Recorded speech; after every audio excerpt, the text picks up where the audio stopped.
Okay, welcome back. We will continue our video series on pharmacology for health professionals. In this video, we will discuss chapter number 19, ear, nose, and throat drugs. Learning objectives for this chapter: describe the therapeutic effect of decongestant drugs, describe the role that histamine plays in allergies, compare and contrast the therapeutic effects of antihistamine drugs, mast cell stabilizer drugs, and grass pollen allergen extract drugs. Describe the therapeutic effect of corticosteroid drugs. Describe the therapeutic effect of antitussive drugs. Compare and contrast the therapeutic effects of antibiotic drugs and antiyeast drugs. When given the name of a well-known ENT generic drug, identify the trade name. When given the generic and trade names of an ENT drug, identify what drug category it belongs to and what disease it's used to treat. When given an ENT drug category, identify several generic and trade name drugs that fall in that category. And lastly, when given an ending common to several generic drugs, identify the related drug category. Okay, the first type of drug that we will discuss are decongestant drugs. Now, decongestants act as vasoconstrictors by stimulating the alpha receptors in the smooth muscle around the blood vessels. Now, when this happens, you are reducing the blood flow to edematous mucous membranes in the nose, also in the sinuses and the pharynx. So any tissue that's able to undergo edema or being able to swell, this reduces blood flow to those types of tissues. So when you get a decreased blood flow to these tissues, you get the decrease of swelling of those mucous membranes, which will alleviate the nasal stuffiness and the sinus congestion. It also will help the secretions be able to drain. It also helps to open up the eustachian tubes to the ears. Now, decongestants are commonly prescribed for colds and for allergies, and some can be administered topically as either a nose drops or a nasal spray, or can be taken orally. Some common examples of decongestants: nifazoline, which is sold under the trade name Privine; oxymetazoline, which is sold under the name Afrin 12-hour or duration; phenylephrine, also known as Afrin or Sudafed PE; pseudoephedrine, also known as Dimetapp or Trixoral or Sudafed or Triamonic; tetrahydrozoline, also known as Tizine; zydometazoline, also known as Otrivin. Alright, now we'll move on to antihistamine drugs. Now, these exert their therapeutic effect because they block H1 receptors, or histamine receptors, within the nose and in the throat. Now, histamine is a chemical that gets released from mast cells in the tissues when an antibody-antigen complex is created during an allergic reaction. So this causes vasodilation, in which the blood vessels and mucous membranes become swollen and very red. This will irritate the tissue directly, which will lead to pain and also itching. So antihistamines block the histamine from being released. So by doing so, this will help to shrink edematous mucous membranes. Also will act to decrease itching and redness. Now, there are some side effects to antihistamines. The older types of antihistamines would cause drowsiness. The newer formulations of antihistamines do not cause drowsiness because they have a different chemical structure to them.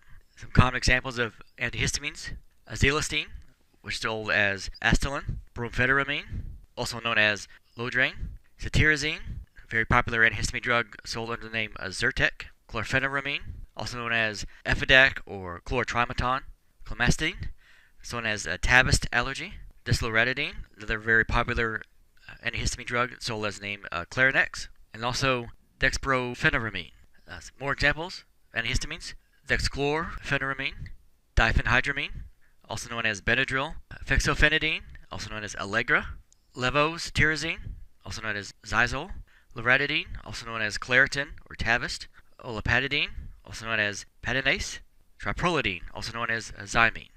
This image, we have an example of loratadine, also known as Claritin, very, very common antihistamine drug.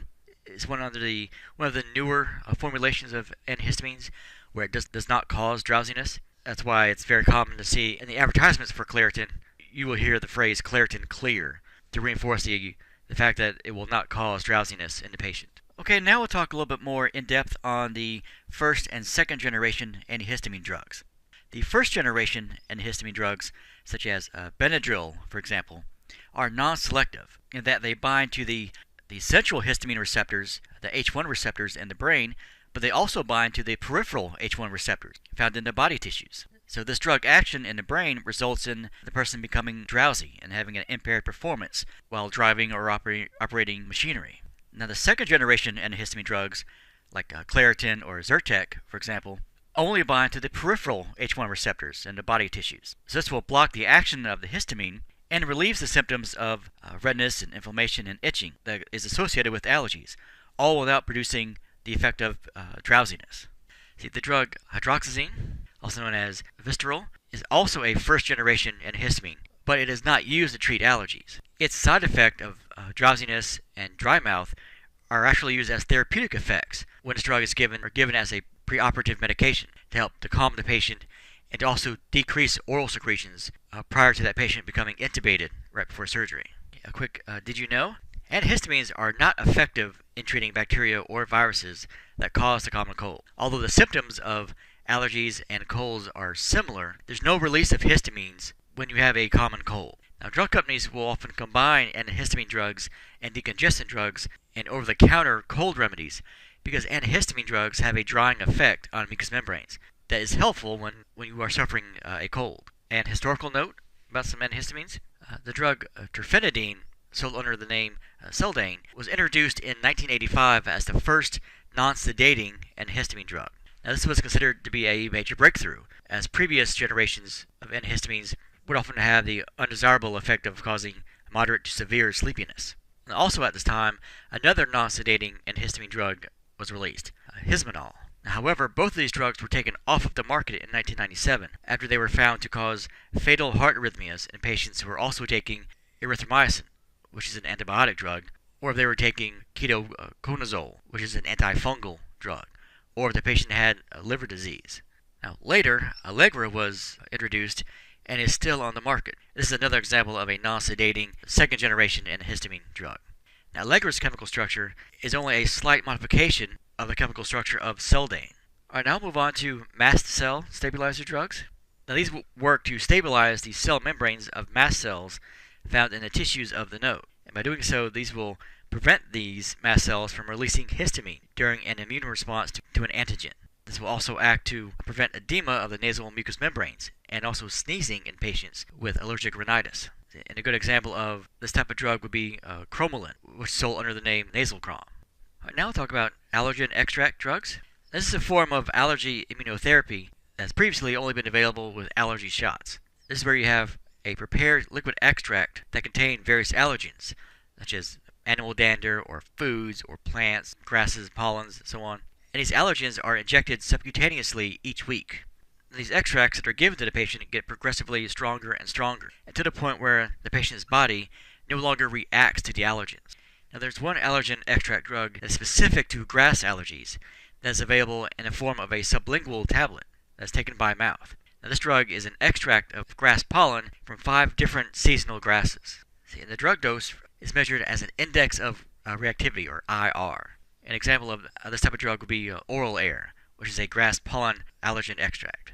Another type of drug we'll talk about are corticosteroid drugs. Now, these act by inhibiting the body's immune system. They act by decreasing inflammation and edema of the mucous membranes. Now, these have no decongestant or antihistamine effects, and they're not used to treat the common cold. When it comes to corticosteroid drugs for the ears, these are used to decrease inflammation that is associated with allergies or common ear infections. Some examples of this kind of drug would be dexamethasone and also fluocinolone, which is sold under the name Dermotic. Some examples of corticosteroid drugs for the nose would include intranasal steroids, or INS. Could also include beclomethasone, which is sold under the name Beconase. These are also used to treat nasal polyps. Budesonide, which is sold under the name Rhinocort. Cyclizanide, which is sold under the name Omneris. Flunicillide, which is sold under the name Nasalide. Fluticasone, which is sold under the name Veramist or Flonase. Mometazone, which is sold as the name Nasonex. It's also used to treat nasal polyps. And the last one here, triamcinolone, which is sold as the trade name Nasacort. Now a quick drug alert. Now, these trade name drugs all sound similar to each other, but are not related to each other. So don't confuse Nasacort, Nasal Crom, and Nasonex. Nasacort is a corticosteroid drug. Triamcinolone. Nasal Crom is a mast cell stabilizer drug. Cromolyn. And Nasonex is a corticosteroid drug, mometazone. Focus on healthcare. The nose is a very important site when it comes to your body. Air coming into the lungs is filtered, and the white blood cells from your immune system attack and kill bacteria and viruses that come in through that inhaled air. Because corticosteroid drugs suppress the immune system, They cause common side effects of nasal infections and colds. Now, TV ads for the drugs Omneris and Nasocrom mention that they cause a sore throat as a side effect, but all intranasal corticosteroid drugs have this possible side effect. So in addition, they may cause nosebleeds or yeast infections in the nose and impaired wound healing in the nose and in the throat. Alright, now we'll talk about corticosteroid drugs for the mouth. An example of that would be triamcinolone, which is sold as the trade name Kenalog in Orabase. This is applied topically as a paste, and this is used to treat mouth ulcers and inflammation. Alright, now we'll move into antibiotic drugs. These are prescribed for colds that are caused by bacterial infection, in particular streptococci, that cause strep throat. The common cold, this is not effectively treated with antibiotics because it is usually caused by a virus, so you need an antiviral to treat that. Although antibiotic drugs may be prescribed to prevent subsequent superimposed bacterial infections from developing, this practice is not recommended. The antibiotic drugs are applied topically as a solution to the external ear canal to treat bacterial infections. Some examples of that would be swimmer's ear, external otitis, and otitis media, which is an infection of the eardrum, the tympanic membrane. Some examples of this type of drug: ciprofloxacin, also known as Cetraxol; oxfloxacin, which is sold under the name Floxin Odic. Sulfonamide drugs, these are a type of anti-infective drug that inhibit the growth of bacteria. Now, these drugs are given orally to treat an infected tympanic membrane or otitis media in the ear. Some examples of this type of drug would be sulfadiazine and also sulfasalixazole, which is sold under the trade name Getrizin Pediatric. Now we'll talk about anti-yeast drugs. Yeast are one-celled organisms. They're closely related to fungi, and these grow very easily in environments that are warm and moist and dark, such as in the mouth, for example. And this is especially true for patients whose immune system is already compromised by another disease. Now, Candida albicans is a yeast infection of the mouth. It's also known as thrush or oral candidiasis. Now, topical anti-yeast drugs are used to treat oral candidiasis. Some examples of this class of drug would be clotrimazole, which is sold under the name Misalex, and nystatin, which is sold under the name Nilstat or mycostatin. Another type of drug we'll talk about in this chapter are antitussive drugs. And these work by decreasing coughing, and they do so by suppressing the cough center within the brain. And they also act by anesthetizing the stretch receptors within the respiratory tract. And the whole purpose of an antitussive drug is to control a dry, non-productive cough. There are various forms of antitussive drugs. Some are non-narcotic, some are narcotics. The first ones to talk about are the non-narcotics. An example of that would be benzonatate, which is sold under the name Tessalon. This is a prescription non-narcotic drug. Another example of a non-narcotic antitussive drug, dextromethorphan, sold under the names Robitussin or Vicks 44. These are over-the-counter drugs. These are commonly seen in combination drugs. They're used to treat coughs and colds. Narcotic antitussive drugs. Some antitussive drugs will contain codeine or hydrocodone, which are Schedule III narcotic drugs. So these prescription drugs are used to treat severe non-productive coughs. So examples of this would include either codeine or Hycodan, which is the trade name for hydrocodone. Now, antitussive drugs are not prescribed to treat productive coughs because it is important for patients who have that kind of cough to cough up that sputum and to get it out of their body. So when a patient has a wet productive cough, it's better to give them an expectorant drug. Those are used to treat diseases of the lungs that produce excessive amounts of mucus and must be coughed up. So at that point, you don't want to prevent them from coughing. You want to encourage them to cough to get rid of the excess fluid and mucus that is building up in their lungs. All right, now we'll talk about anesthetic drugs. These are used in the mouth and in the throat to numb the mucous membranes and relieve the pain of cold sores and mouth ulcers, toothaches, braces, dentures, or a sore throat. These can come in different forms. You can get a viscous drug, a thick drug to swallow that's used to coat the areas of the mouth, or you can also get these in a lozenge form. These are allowed to dissolve within the mouth, and the drug that they contain is swallowed continuously to treat the sore throat. Some common examples of anesthetic drugs, over-the-counter examples: benzocaine, which is sold under the names Ambisol or Cepacol, or Chloraseptic or Oragel, and also diclonine, more commonly known as Sucrets. An example of a prescription anesthetic drug would be lidocaine, which is sold under the trade name Xylocaine. Now we talked about several different categories of drugs when it comes to ear, nose, and throat. So it's also very common to see combination drugs. For example, it's common to see a combination of antihistamines and decongestant drugs. Some common ones you'll see for antihistamines could be cetirizine, deslorelizidine, and fexofenadine. An example of decongestant drug would be pseudoephedrine. And here are three very popular, very well-known examples of this combination type drug. Allegra D, which is a combination of fexofenadine and pseudoephedrine. Clarinex D, which is a combination of deslorelizidine and pseudoephedrine. And Zyrtec D, which is a combination of cetirizine and pseudoephedrine. See some combinations of antibiotics and corticosteroids. When it comes to the antibiotic, it's common to see ciprofloxacin, neomycin, or polymyxin B used in that combination.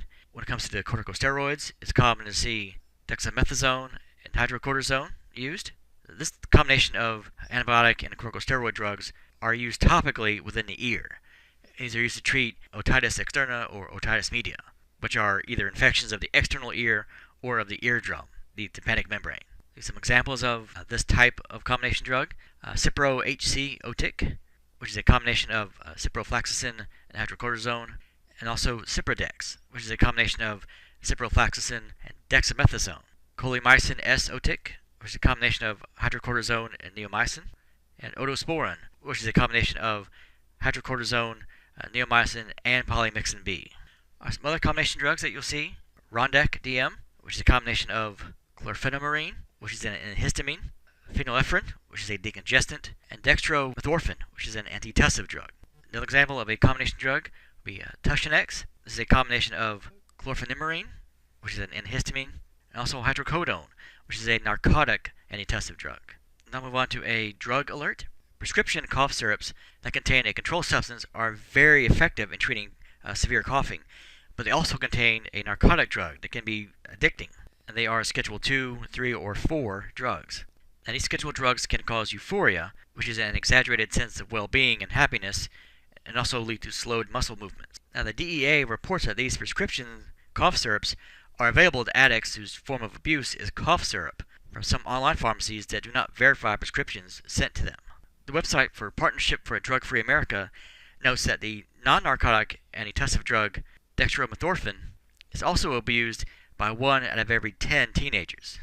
It can cause distortions in color, in sound, disorientation, hallucinations, out-of-body experiences, in addition to causing dizziness, nausea and vomiting, loss of motor control, and a rapid heart rate. Because this is an over-the-counter drug, it is very commonly available. Okay, that brings us to the end of this video on chapter number 19. We will continue our video series in our course on pharmacology for health professionals with our next video on chapter number 20, Analgesic Drugs.